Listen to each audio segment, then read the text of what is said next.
क्या प्रकाश जी आप भी ऐसा कुछ महसूस कर रहे हैं जिस तरह की शब्दावली का इस्तेमाल प्रधानमंत्री कर रहे हैं या उनकी जो आंगिक भाषा है वो क्या कन्वे कर रही है? क्या उसमें खीज है, थोड़ा सा नाराजगी है, कुछ थोड़ा आत्मविश्वास की कमी है, हार की हार सामने दिख रही है इसलिए इस तरह से उनके रिएक्शन हो रहे हैं?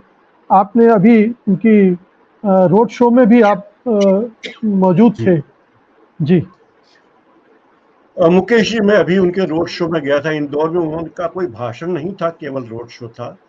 वे एक एक रथनुमा वाहन में छत पर गए, उनके साथ सुरक्षाकर्मी थे और वीडी शर्मा थे।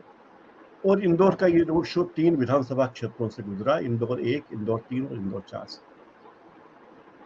इंदौर में उनका भाषण नहीं था, लेकिन लोग वहाँ जो लोग थे, जो कार्यक्रम में आई भीड़ थी, क्योंकि मैं एक आम नागरिक की तरह गया था और भीड़ में मैं शामिल था, कोई प्रेस का कार्ड वगैरह लेकर मैं नहीं गया था। तो मैंने देखा कि लोग किस तरह रिएक्ट करते हैं, क्या बातें करते हैं।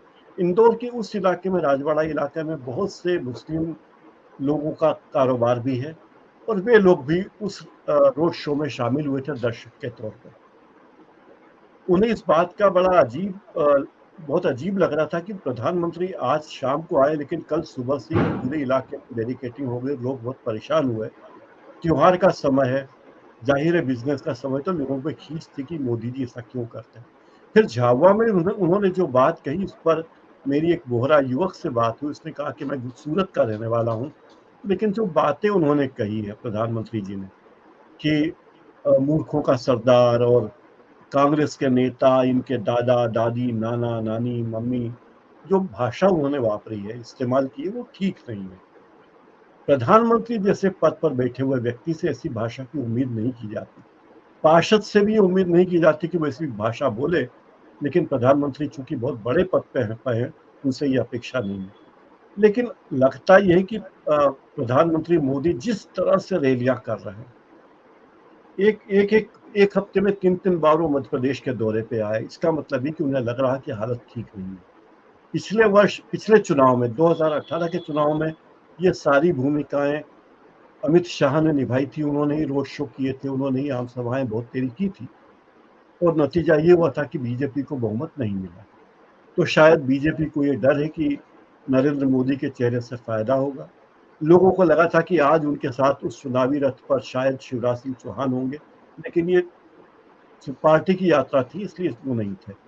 इंदौर के उम्मीदवार होंगे ये भी नहीं, लेकिन लोग ये बात जरूर कह रहे थे कि कैलाश विजयवर्गीय ने, जो बीजेपी के अखिल भारतीय महासचिव है, अपने इलाके में प्रधानमंत्री का रोड शो करवा के ये बता दिया कि देखिए हमारी ताकत कितनी है। कुल मिलाकर ये रोड शो बीजेपी की परंपरा के अनुसार रहा। इसका फायदा वोट का मिलेगा या नहीं, पता नहीं। दूसरी तरफ कल राहुल गांधी का जो रोड शो भोपाल में हुआ था, उसकी चर्चा सब जगह। राहुल गांधी का रोड शो 1.8 किलोमीटर या 1800 मीटर गया, 80 मिनट लगे, लोगों ने भारी रिस्पांस उसको दिया, और राहुल गांधी ने कोई ऐसी घटिया बात नहीं कही। उन्होंने मुद्दों की बात कही, उन्होंने जाति जनगणना की बात कही, उन्होंने युवकों को रोजगार की बात की, महंगाई की बात की, गरीबी की बात की, गरीबी उन्मूलन की बात की।